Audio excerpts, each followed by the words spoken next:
மன்னியுங்கள் என்று சொன்னவரே மன்னிக்கும் இதயம் தாரும், மன்னிக்கும் இதயம் தாரும், மன்னிக்கும் இதயம் தாரும், மன்னிக்கும் இதயம் தாரும், மன்னிக்கும் இதயம் தாரும். மன்னியுங்கள் என்று சொன்னவரே மன்னிக்கும் இதயம் தாரும், மன்னியுங்கள் என்று சொன்னவரே மன்னிக்கும் இதயம் தாரும்.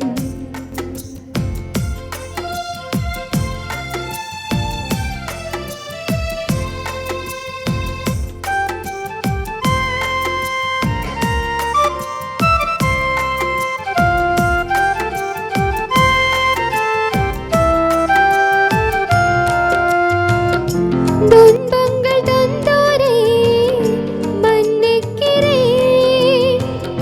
துரோகங்கள் செய்தோரே மன்னிக்கிறேன், சபித்தோரை நேசிக்கிறேன், சத்துருவை நேசிக்கிறேன், சபித்தோரை நேசிக்கிறேன், சத்துருவை நேசிக்கிறேன்.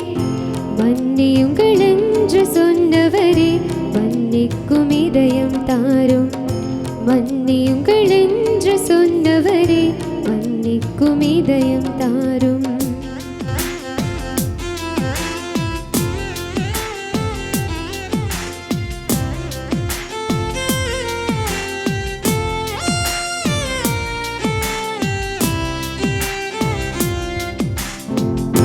நிந்தைகள் செய்தோரே மன்னிக்கிறேன், வேதனைகள் அளித்தோரே மன்னிக்கிறேன், பகைத்தவரை மன்னிக்கிறேன், பல முறைகள் மன்னிக்கிறேன், பகைத்தவரை மன்னிக்கிறேன், பல முறைகள் மன்னிக்கிறேன்.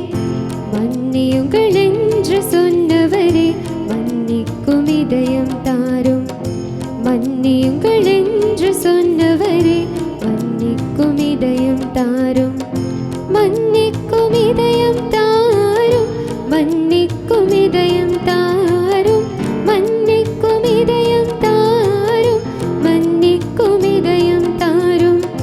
மன்னியுங்கள் என்று சொன்னவரே மன்னிக்கும் இதயம் தாரும், மன்னியுங்கள் என்று சொன்னவரே மன்னிக்கும் இதயம் தாரும். ஆண்டவராகிய இயேசு கிறிஸ்துவின் நாமத்தினாலே உங்களுக்கு என்னுடைய அன்பான வணக்கத்தையும் வாழ்த்துதலையும் தெரிவித்துக் கொள்கிறேன். தொடர்ந்து இந்த வாரமும் ஆதியாகமம் 49ஆம் அதிகாரம் 22ஆம் வசனம், யோசேப்பு கனி தரும் செடி, அவன் நீரூற்றண்டையில் உள்ள கனி தரும் செடி, அதன் கொடிகள் சூரின் மேல் படரும் என்ற அந்த வேத பகுதியை நாம் தொடர்ந்து தியானிப்போம். யோசேப்பு ஒரு கனி தரும் செடியாக விளங்கினான், அவன் கர்த்தருக்காய் காத்திருந்தான் என்று அவனை குறித்து பார்த்தோம். கனி தரும் குணத்தை உடையவன் கர்த்தருக்காய் காத்திருப்பான். ஆண்டவராய் இயேசு கிறிஸ்து கனி தரும் வாழ்க்கையை பற்றி என்ன சொல்லுகிறார்? ஒரு வேத பகுதியை உங்கள் மத்தியிலே நான் வாசிக்க விரும்புகிறேன். இயேசு கிறிஸ்து போதித்த பொழுது கனி தரும் வாழ்க்கையை பற்றி என்ன சொன்னார்? யோவான் எழுதின சுவிசேஷம் 15ஆம் அதிகாரம் 16ஆம் வசனம், நீங்கள் என்னை தெரிந்து கொள்ளவில்லை, நான் உங்களை தெரிந்து கொண்டேன். நீங்கள் என் நாமத்தினாலே பிதாவை கேட்டுக்கொள்வது எதுவோ அதை அவர் உங்களுக்கு கொடுக்கத்தக்கதாக நீங்கள் போய் கனி கொடுக்கும்படிக்கும் உங்கள் கனி நிலைத்திருக்கும்படிக்கும் நான் உங்களை ஏற்படுத்தினேன். நம் கனி கொடுக்கும்படி அழைக்கப்பட்டவர்கள், நம்முடைய கனி நிலைத்திருக்கும்படி அழைக்கப்பட்டவர்கள். ஆண்டவர் சொல்லுகிறார் யோவான் 15:4, என்னில் நிலைத்திருங்கள், நானும் உங்களில் நிலைத்திருப்பேன். கொடியானது திராட்சை செடியில் நிலைத்திராவிட்டால் அது தானாய் கனி கொடுக்க மாட்டாதது போல நீங்களும் என்னில் நிலைத்திராவிட்டால் கனி கொடுக்க மாட்டீர்கள். கனித்தரும் ஜீவியத்தை பற்றி ஆண்டவர் அவ்விதமாய் சொல்லுகிறார். யோசேப்பு ஒரு கனித்தரும் செடி. அவன் எப்படிப்பட்டவனாக இருந்தான்? அவனுடைய வாக்குத்தத்தம் கொடுக்கப்பட்ட போது அவனுடைய வயது 17. இந்த வாக்குத்தத்தம் நிறைவேறிய போது அவனுடைய வயது 30. 13 ஆண்டுகள் பொறுமையோடு கர்த்தருக்காக அவன் காத்திருந்தான். அது மட்டுமல்ல, இந்த கனித்தரும் வாழ்க்கையின் உள்ள மனிதனிடத்தில் காணப்படுகின்ற இன்னொரு காரியம் என்னவென்றால், கர்த்தருடைய பிரசன்னம் எப்பொழுதும் அவனோடு கூட இருக்கும். கர்த்தருடைய பிரசன்னம் அவனோடு கூட இருக்கும். போத்திபாருடைய அரண்மனைக்கு யோசேப்பு ஒரு அடிமையாக வருகிறான். அடிமையுடைய வாழ்க்கையை பார்த்தோம் என்றால் வேலையாள் பணியாளுடைய வாழ்க்கையோட மோசமானது, படு கேவலமானது. பணியாளுக்கு நீங்கள் ஓய்வு கொடுக்க வேண்டும், அடிமைக்கு ஓய்வு கொடுக்க வேண்டும் என்ற அவசியம் இல்லை. பணியாளை அடித்து வேலை வாங்க முடியாது, அடிமையை அடித்து வேலை வாங்கலாம். பணியாளுக்கு விடுமுறை கொடுக்க வேண்டும், அடிமைக்கு விடுமுறை கொடுக்க வேண்டும் என்ற அவசியம் இல்லை. பணியாளை தூங்க விட வேண்டும், அடிமையை தூங்காமல் வேலை செய்ய நமக்கு உரிமை உண்டு, தூங்காமல் வேலை வாங்க வைக்க நமக்கு உரிமை உண்டு. இப்போ அடிமைன்ற வாழ்க்கைன்றது அவ்வளோ இழிவான ஒரு வாழ்க்கை. ஆனால் ஆதியாகமம் 39:2 சொல்லுது, போத்திபாருடைய அரண்மனைக்கு அடிமையாக வந்த யோசேப்போடு கர்த்தர் இருந்தார். 3ஆம் வசனமும் விதமாய் சொல்லுகிறது, அவனோடு கூட இருந்தவன் செய்ததையெல்லாம் வாய்க்க பண்ணினார் ஆண்டவர். காரணம் அவன் தேவனுடைய பிள்ளையாக வாழ்ந்தான். தொடர்ந்து அநியாயமாய் குற்றச்சாட்டப்பட்டு சிறைச்சாலையில் அடைக்கப்பட்டான். ஆதியாகமம் 39, 21, 23 வசனங்கள் சொல்கிறது, சிறைச்சாலையிலே அநியாயமாய் குற்றஞ்சாட்டப்பட்டு சிறைச்சாலையிலே அடைக்கப்பட்ட யோசேப்போடு கர்த்தர் இருந்தார் என்று சொல்லி. அவனுடைய பிள்ளை அடிமையாக இருந்தால் கூட கர்த்தர் அவனோடு கூட இருப்பார். அநியாயமாய் குற்றம் சாட்டப்பட்டு சிறைச்சாலையில் அடைக்கப்பட்டாலும் கர்த்தர் அங்கேயும் அவன் கூட வந்துடுவார். அதனால் வேதம் சங்கீதக்காரன் சொல்லுவான், சங்கீதம் 136:23, நம்முடைய தாழ்வில் நம்மை நினைத்தவரை துதியுங்கள், அவர் கிருபை என்றும் உள்ளது.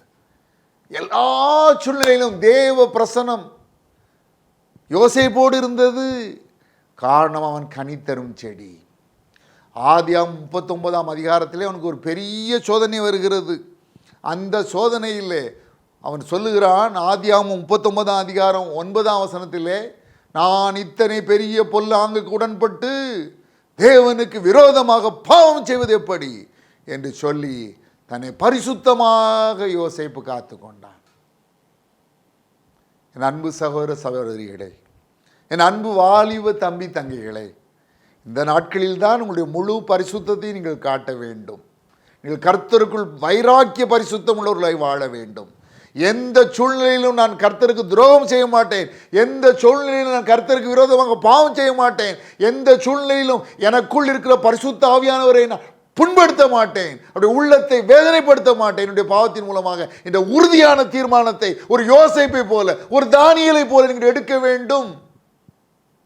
எத்தகைய பாவ சூழ்நிலை வந்தாலும் என் ஆண்டவருக்கு பிரியமில்லாத எந்த பாவத்தையும் நான் செய்ய மாட்டேன் என்ற உறுதியான தீர்மானத்தை நீங்கள் எடுக்கும் நாட்கள் இதுவே.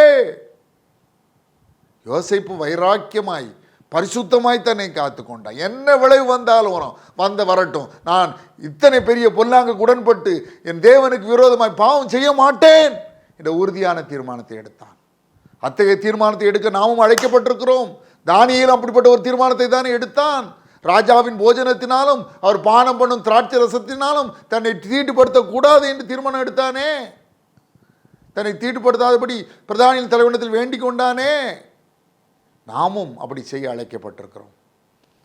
கர்த்தருக்குள் பரிசுத்தமான ஒரு வாழ்க்கை நாம் வாழ வேண்டும் என்று தேவன் விரும்புகிறார். யோசேப்பு அத்தகைய ஒரு வாழ்க்கை வாழ்ந்தான். தன்னை பரிசுத்தமாய் காத்து கொண்டான். யோசேப்பினுடைய வாழ்க்கையில் அதன் பின்பு வந்த சூழல்கள் நமக்கு தெரியும். சிறைச்சாலையில் அவனுக்கு நடந்த சம்பவங்கள், அவன் எவ்விதமாக உயர்த்தப்பட்டு எகிப்து தேசம் முழுமைக்கும் அதிகாரியாக்கப்பட்டான். ஆதியாகமம் 41:41 படின்னு.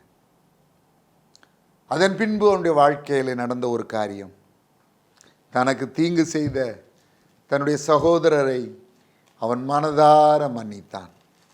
கனித்தரும் வாழ்க்கை உள்ளவன் பழைய கெட்ட சம்பவங்களை நினைவில் வைத்து கொள்ள மாட்டான். தேவன் உயர்த்திய பின்பு பழைய வேதனையான சம்பவங்களை நினைவுபடுத்தி பழி வாங்க துடிக்க மாட்டான். கனித்தரும் வாழ்க்கை வாழுகிறவன். அப்படிப்பட்டவர்களை வாழ நாமும் அழைக்கப்பட்டிருக்கிறோம்.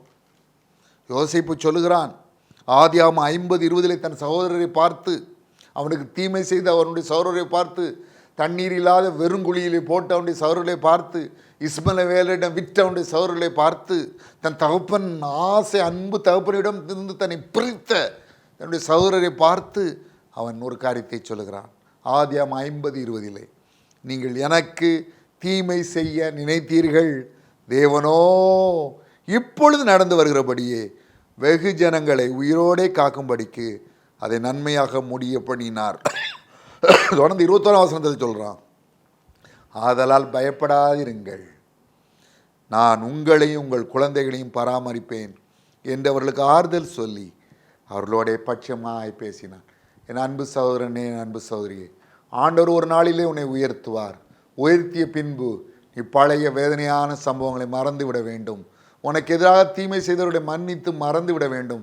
அதை நினைத்து நினைத்து அப்பொழுது எனக்கு அதிகாரம் இல்லை, இப்பொழுது அதிகாரம் என் கையிலே வந்து விட்டது, எனக்கு எதிராக தீமை செய்த அத்தனை பேரையும் நான் பழிவாங்க துடிப்பேன் என்று நீ இறங்கினால் உன்னோடு தேவன் இருக்க மாட்டார். அவருடைய பிரசன்னம் உன்னை விட்டு விலகிவிடும். எச்சரிக்கையார். ஆண்டவர் உன்னை உயர்த்துவார். உன்னை பழிவாங்குதல் எனக்குரியது, நானே பதில் செய்வேன் என்று கர்த்தர் சொல்லுகிறார். கர்த்தருக்கு காத்திரு, தீமைக்கு சரி கட்டுவேன் என்று சொல்லாதே. உயர்த்துவார் ஆண்டவர் உன்னை. உன்னும் எதிரிகளை நீ என்ன வேண்டுமானாலும் செய்து கொள்ளலாம் என்ற நிலைமைக்கு உன்னை உயர்த்துவார். அந்த நாளிலே அவரை மன்னித்து மறந்து விடு, யோசேப்பை போல. அதை தான் ஆண்டவர் விரும்புகிறார். கனித்தரும் வாழ்க்கை வாழும் மனிதன் முந்தினவர்களை நினைக்க வேண்டாம், பூர்வமானவர்களை சிந்திக்க வேண்டாம். இதோ நான் புதிய காரியத்தை செய்கிறேன், இப்பொழுதே அது தோன்றும், நீங்கள் அதை அறியீர்களா? நான் வனாந்தரத்திலே வழியும் அவாந்தர வழியிலே ஆறுகளையும் உண்டாக்குகின்ற கர்த்தருடைய வார்த்தைக்கு மெய்யாய் செவி சாய்த்து அழகின் பள்ளத்தாக்கின் உருவ நடந்து நீரூற்றாக்கி கொள்வான். அவன் பழைய வேதனைகளை நினைத்து நினைத்து தனக்கு எதிரியாக செயல்பட்டவர்களெல்லாம் பழி வாங்கி முடிக்க அவன் நினைக்க மாட்டான். அவன் பழைய வேதனையான சம்பவங்களை மறந்து புதிய ஒரு வாழ்வியலை, கர்த்தரோடு கரம் பிடித்த ஒரு புதிய வாழ்க்கைக்கு அவன் அடியெடுத்து வைப்பான். அத்தகைய ஒரு வாழ்க்கையை நாம் வாழ்வோமாக. அப்படிப்பட்ட ஒரு வாழ்க்கையை நான் வாழ தேவன் விரும்புகிறார். வேகமாக ஜெபித்து முடிப்போம். அன்புள்ள பரம தகப்பன், யோசேப்பை போல எங்களுக்கு எதிராக தீமை செய்தவர்களை செய்ய போகிறவர்களை மனதார மன்னித்து மறந்து நீர்காட்டும் வழியிலே நாங்கள் நடக்க எங்களுக்கு கிருபைத்தாரும் பலன்தாரும் உதவி செய்யும். இப்பொழுதும் வியாதியினால் பலவீனப்பட்ட ஒவ்வொருவரையும் தொட்டரலும் இயேசு கிறிஸ்துவின் வல்லமுள்ள நாமத்தினாலே சகல வலிகளும் வியாதிகளும் பலவீனங்களும் நோய்களும் நீங்கும்படி கட்டளை கொடுக்கிறேன். Be healed in the mighty name of Jesus Christ. ஸ்தோத்திரம். சகல துதியும் கனத்தையும் மகிமை வல்லமையும் ஒருவருக்கே செலுத்துகிறோம். இயேசு கிறிஸ்துவின் நாமத்தினாலே வேண்டிக் கொள்கிறோம் பிதாவே, ஆமென். இதை கேட்டுக்கொண்டிருக்கிற, இதை பார்த்து கொண்டிருக்கிற அன்பு சகோதர சகோதரிகளே, நான் உங்களுக்காக ஜெபிக்க வேண்டுமானால் உங்கள் ஜெப குறிப்புகளை எனக்கு அனுப்பி வையுங்கள். நான் உங்களுக்காக ஆண்டவருடைய ஊக்கமாக ஜெபிப்பேன். என்னுடைய கடந்த முந்தைய நிகழ்ச்சி மூலமாக அற்புதங்களையோ ஆசீர்வாதங்களையோ நன்மைகளையோ பெற்றிருப்பீர்களானால் தயங்காமல் எனக்கு தெரியப்படுத்துங்கள். நான் ஒன்று சேர்ந்து ஆண்டவரை துதிக்க, அவரை ஸ்தோத்தரிக்க, அவருக்கு நன்றி செலுத்த அது ஏதுவாக அமையும். ஆண்டவராகிய இயேசு கிறிஸ்து தாமே உங்களை ஆசீர்வதிப்பாராக. May God bless you.